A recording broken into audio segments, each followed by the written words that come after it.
Hello friends, welcome to Modulation Institute. I am Gajan Singh Bhadoria from Modulation Institute. Today we are discuss about estimation, costing and valuation. देखिए जैसा कि आप लोग civil engineering करते हैं, RCC, soil mechanics, steel structure पढ़ने के बाद भी एक चीज़ है क्वांटिटी फाइंड आउट करना। जैसे कि क्या है कि अगर आपसे कोई पूछता है कि कैसे फाइंड आउट करेंगे क्वांटिटी हम लोग किसी मटेरियल की जो कि यूज़ हो रहा है किसी कंस्ट्रक्शन में, like bridge, building, dam, XYZ, तो क्वांटिटी कैसे फाइंड आउट करेंगे आज हम लोग डिस्कस करेंगे हम लोग एस्टिमेशन, कॉस्टिंग एंड वैल्यूएशन में। देखिए ये सब्जेक्ट बहुत इंपॉर्टेंट है। Importance of this subject, importance of this subject,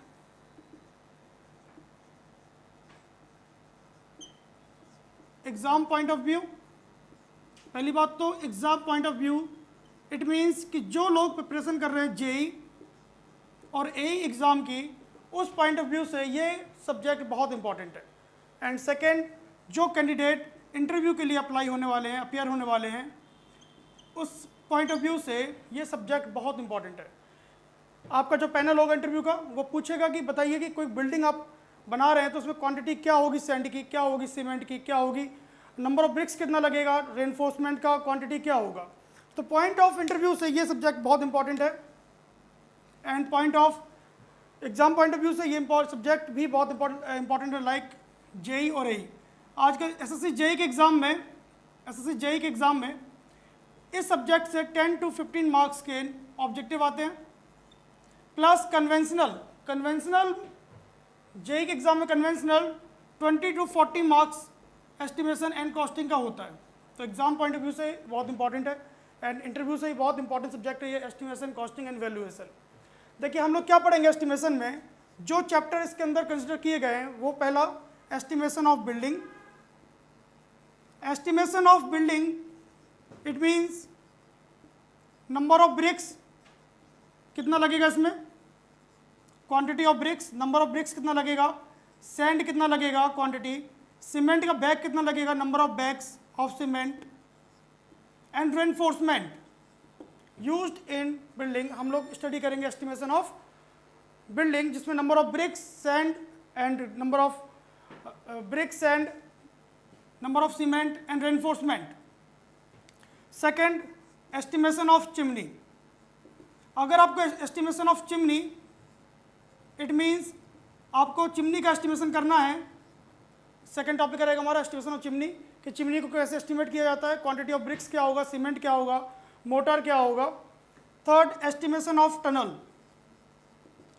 DMRC, LMRC, Jaipur metro railway, जितना भी मेट्रो बनता है उसका टनल का एस्टिमेशन कैसे किया जाता है। थर्ड है estimation of tunnel. Third, estimation of dam, and हम लोग आगे फर्दर स्टडी करेंगे एस्टिमेशन ऑफ हाईवे। हाईवे बहुत इंपॉर्टेंट है, express way, NH, state highway, ordinary road, village road. Estimation of highway, ये सारे टॉपिक हम लोग कवर करेंगे एस्टिमेशन, कॉस्टिंग एंड वैल्यूएशन में। देखिए estimation, costing and valuation. Estimation costing it means, estimation means quantity find out करना, costing means जो quantity find out की है आपने उस क्वांटिटी में रेट का मल्टीप्लाई करना is known as costing, and valuation is other thing. Valuation में क्या है कि जब भी आप कोई प्रॉपर्टी बेचना होता है या खरीदना होता है तो उसकी कॉस्ट क्या होगी। फॉर एग्जांपल कि आपके पास एक बिल्डिंग है, जिस बिल्डिंग पर आप बैंक से लोन लेना चाहते हैं, जिस बिल्डिंग पर आप लोग बैंक से लोन लेना चाहते हैं, तो बैंक आपको कितना कॉस्ट देगा, कितना लोन सैंक्शन करेगा, वो आप फाइंड आउट करेंगे वैल्यूएशन से। तो वैल्यूएशन से हम लोग जब कोई चीज़ खरीदनी होती है, बेचनी होती है, बाइंग एंड सेलिंग,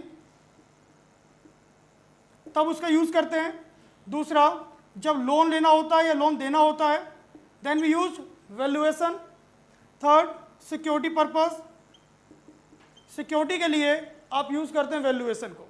तो these topics estimation, costing and valuation हम लोग फर्दर स्टडी करेंगे। वन बाई टॉपिक जितना भी एस्टिमेशन निकाला जाता है हर एक चीज़ का, चाहे वो रोड हो, डैम हो, चाहे बिल्डिंग हो, ब्रिज हो, आर्च, XYZ, हम लोग फाइंड आउट करेंगे एस्टिमेशन, कॉस्टिंग एंड वैल्यूएशन में। ओके, तो हम लोग स्टडी करते हैं, देखते हैं क्या है estimation, costing and valuation. Okay, हम लोग स्टार्ट करते हैं estimation, costing and valuation.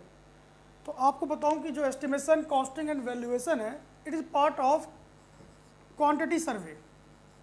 Quantity survey के पार्ट हैं आपके estimation, costing and valuation. Estimation, costing and valuation is a part of quantity survey, and valuation is part of quantity survey. Quantity survey के 3 part है आपके, estimation है, costing and valuation है। Okay, तो estimation का मतलब सिर्फ और सिर्फ ये है कि क्वांटिटी फाइंड आउट करना। क्यों क्या है क्वांटिटी? क्वांटिटी फाइंड आउट करना is a part of estimation. और जब उस क्वांटिटी में आप रेट का मल्टीप्लाई कर देंगे, Q इंटू रेट, आर क्या है यहाँ पर रेट, जब आप उस क्वांटिटी में रेट का मल्टीप्लाई कर देंगे तो वो क्या मिलेगा, वो कॉस्टिंग। ओके, तो ये क्वांटिटी क्या, किस चीज़ की क्वांटिटी की बात हो रही है यहाँ पे? यहाँ क्वांटिटी की बात हो रही है आपकी कि जब भी आप कोई स्ट्रक्चर खड़ा करेंगे तो उसका जब अर्थ वर्क करेंगे आप, अर्थ वर्क मतलब एक्सकेवेशन करेंगे, मतलब फाउंडेशन जब बनाएंगे आप ना, तो अर्थ को हमें एक्सकेवेट करना पड़ेगा। तो कितनी क्वांटिटी, वॉल्यूम क्या होगा उस अर्थ का, अर्थ का वॉल्यूम क्या होगा, कितना अर्थ एक्सकेवेशन हमको वॉल्यूम के फॉर्म में फाइंड आउट करना। जब आप सेकेंड स्टेप जो होता है इसका जनरली कंक्रीट को प्लेस करना, कंक्रीट डालना फाउंडेशन पर, तो वॉल्यूम ऑफ कंक्रीट क्या होगा, कंक्रीट कितना होगा फाउंडेशन में, कंक्रीट इन फाउंडेशन कितना होगा, ये फाइंड आउट करना क्वांटिटी। और फाइंड आउट करना ब्रिक्स, नंबर ऑफ ब्रिक्स कितनी रिक्वायर्ड होंगी आपकी फाउंडेशन में। जब फाउंडेशन बना रहे हैं, सुपर स्ट्रक्चर बना रहे हैं, आप बिल्डिंग बना रहे हैं, तो नंबर ऑफ ब्रिक्स कितना होगा, नंबर ऑफ ब्रिक्स कितना होगा, ये सब फाइंड आउट करना ही क्वांटिटी कहलाती है। अर्थवर्क का वॉल्यूम, कंक्रीट का वॉल्यूम, फाउंडेशन में कितना होगा, नंबर ऑफ ब्रिक्स कितना होगा, और हम लोग कह सकते हैं सैंड की क्वांटिटी क्या होगी, सीमेंट की बैग्स कितने होंगे, number of bags of cement कितना होगा, रेनफोर्समेंट कितना होगा, ये सब कुछ क्या है क्वांटिटी फाइंड आउट करना। और ये सब क्वांटिटी फाइंड आउट करना is a part of estimation. तो हम सिर्फ एस्टिमेशन ये कहते हैं क्वांटिटी फाइंड आउट करना। हम डिफाइन कर सकते हैं एस्टिमेशन को, estimation it may be define as calculation of quantity required, calculation of quantities required and expenditure are likely to be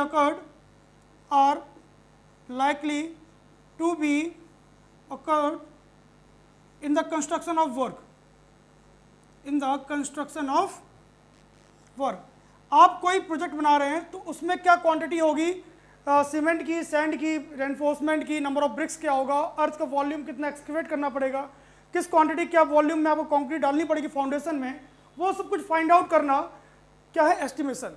okay, and costing की बात करते जब हम लोग, क्या है कॉस्टिंग? कॉस्टिंग क्या है कि हर एक चीज़ की रेट होता है। आपको जो मार्केट में सीमेंट का बैग पर बैग से रेट्स मिलती है कि 450, 550, इस रेट से आपको सीमेंट मिलता है, रेनफोर्समेंट कुंटल मिलता है 4,500 पर कुंटल, 5,000 पर कुंटल, तो इनका रेट होता है, हर एक चीज़ का रेट है। जब उस रेट का क्वांटिटी से आप मल्टीप्लाई करेंगे तो मिलेगा कॉस्टिंग। ओके, बट एस्टिमेट करते समय हम लोग कॉस्टिंग को डिफाइन करते हैं कि हमको पहले से पता होना चाहिए, पहले से मालूम होना चाहिए कि जो आप कंस्ट्रक्शन करने जा रहे हो उसमें कॉस्ट कितनी लगने वाली है। जब आप, अगर आपको पहले से अनुमान नहीं होगा, पहले से आपको पता नहीं होगा, तो आप कितना पैसा दोगे कॉन्ट्रैक्टर को, कितना पैसा आप डालोगे मार्केट में इन सबको खरीदने के लिए, तो हमको पहले से पता होना चाहिए कॉस्ट। तो कॉस्टिंग में भी define as to know probable cost, मतलब कि एक अनुमानित लागत कितनी होनी चाहिए उसकी, to know probable cost beforehand cost of the work, उस काम की कीमत देने से पहले हमें उसकी कीमत पता होना चाहिए कि कितनी लागत लगने वाली है, ये कहलाती है कॉस्टिंग। कॉस्टिंग सिंपल सा Q इंटू आर, जो क्वांटिटी आपने फाइंड आउट की एस्टिमेट के थ्रू, और आर को मल्टीप्लाई करेंगे तो आपको मिलेगा कॉस्टिंग। और एस्टिमेशन क्या है, सिर्फ क्वांटिटी फाइंड आउट करना, Q। ओके, एक टर्म आता है वैल्यूएशन। वैल्यूएशन मतलब ये कि कि जब भी आप कोई प्रॉपर्टी को बेचेंगे या खरीदेंगे, सेलिंग की बात करेंगे या बाइंग की बात करेंगे, तो आपको पता होना चाहिए वैल्यूएशन, उस प्रॉपर्टी की वैल्यू क्या है, सेलिंग प्राइस और उसकी बाइंग प्राइस क्या है वैल्यू उस प्रॉपर्टी की। मतलब कि आप कह सकते हैं वैल्यूएशन को कि किसी प्रॉपर्टी को जब बेच रहे हैं या खरीद रहे हैं तो उसके लिए हमको उसकी प्रेजेंट वैल्यू क्या है, मतलब कि to determine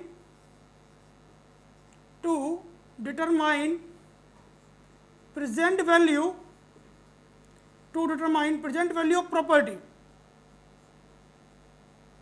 to determine present value of property is known as valuation.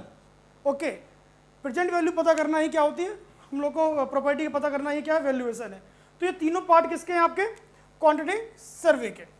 Okay, कि एक एस्टिमेशन क्या है, कॉस्टिंग क्या है, वैल्यूएशन क्या है। तो क्वांटिटी फाइंड आउट किया आपने, रेट का मल्टीप्लाई किया तो कॉस्टिंग, एस्टिमेशन कॉस्टिंग हो गया। और किसी प्रॉपर्टी को लेना है या बेचना है फिर आपको, तो उसके लिए हमें प्रेजेंट वैल्यू पता होना चाहिए। और ये कैसे फाइंड आउट करते हैं हम बाद में डिस्कस करेंगे आपको, कि वैल्यूएशन कैसे करते हैं, कॉस्टिंग कैसे करते हैं, एस्टिमेशन कैसे करते हैं। जस्ट इंट्रोडक्शन ये है कि क्वांटिटी सर्वे क्या है आपका। तो quantity survey is part of estimation, costing and valuation. Okay, हम चलिए स्टार्ट करते हैं एक एक वर्ड, एक एक टॉपिक को, कि एस्टिमेशन क्या है, कॉस्टिंग क्या है, वैल्यूएशन क्या है।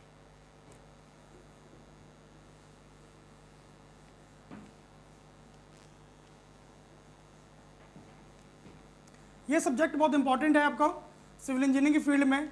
अगर आप किसी कंपटीशन की तैयारी करते हैं, जेई की, ए की, या फिर आप इंटरव्यू देने जाते हैं, तो पैनल्स आपसे डेफिनेटली है कि इससे क्वेश्चन पूछेगा कि बताइए कि 1 मीटर क्यूब में नंबर ऑफ ब्रिक्स कितना होगा, कितना सैंड होगा, कितना सीमेंट होगा। तो वो सारी चीज़ें आपको निकालना आनी चाहिए, और वो निकालेंगे हम लोग एस्टिमेशन से। एस्टिमेशन से फाइंड आउट करेंगे हम लोग क्यू। ओके, तो एस्टिमेशन के यहाँ पर करने के तरीके बहुत हैं, एंड टाइप्स एंड मेथड। यहाँ पर टाइप्स ऑफ एस्टिमेशन की बात करें हम लोग, टाइप्स ऑफ एस्टिमेशन, तो जनरली हम लोग दो तरह से एस्टिमेशन करते हैं। एक हमारा है प्लिंथ एरिया एस्टिमेट, और एक है हमारा detail estimate. First plinth area estimate and आपका डिटेल्ड एस्टिमेट। ये दो टाइप्स हैं इसके, जिसके थ्रू हम लोग क्या करते हैं, एस्टिमेशन करते हैं। तो types of estimation, plinth area estimate and detail estimate. Okay, तो first discuss plinth area estimate. Plinth area estimate, देखिए प्लिंथ एरिया एस्टिमेट में क्या है कि ये एक इस तरह का एस्टिमेट है, एक टाइप, ऐसा एस्टिमेट का टाइप है जिससे हम लोग direct cost of the building find out करते हैं, और grand cost of the building, कि उस बिल्डिंग को बनाने में कितना कॉस्ट खर्च हुआ। देखिए डिटेल एस्टिमेट में क्या है कि हम लोग क्वांटिटी के बेस में फाइंड आउट करते हैं, हम लोग यहाँ पर डायरेक्ट कॉस्ट फाइंड आउट करते हैं, डायरेक्ट कॉस्ट।